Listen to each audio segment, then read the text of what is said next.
السلام عليكم ورحمة الله وبركاته. نحمده ونصلي على رسوله الكريم أما بعد.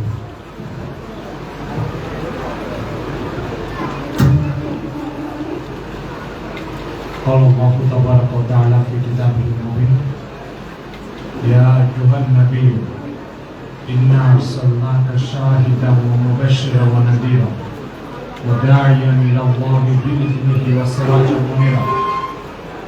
وقال تعالى في شأنه عليه الصلاة والسلام: وإن تطيعوه تهتدوا.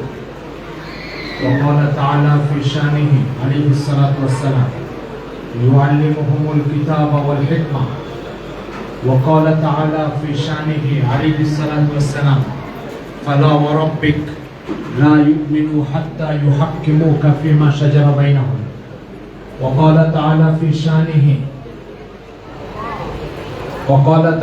شأنه ما كان لمؤمن ولا مؤمنة إذا قضى الله ورسوله أن يكون لهم الخيار من أمرهم. صدق الله مولانا العظيم. মোহতারাম হাজিরিন, আশপাশে আওয়াজ হচ্ছে, আওয়াজগুলো একটু বন্ধ করতে হবে। আওয়াজগুলো একটু বন্ধ করতে হবে।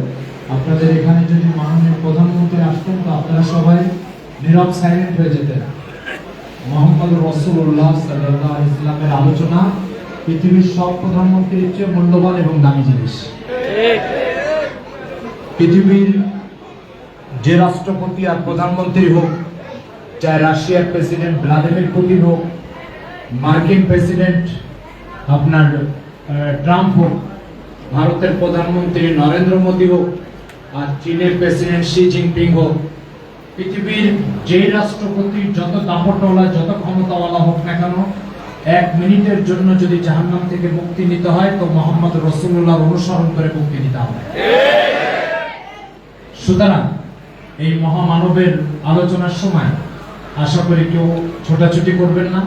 আর ছবি টবি যা তোলা হয়েছে আমার মনে হয় যথেষ্ট দরকার নেই। মিডিয়া কভারেজের জন্য যা প্রয়োজন বেশি হয়ে গেছে, লোড বেশি হয়ে যাচ্ছে। এই জন্য আমার মনে হয় যারা ছবি টবি তুলছেন বসেন, নীরবে 2-4টা কথা শুনি।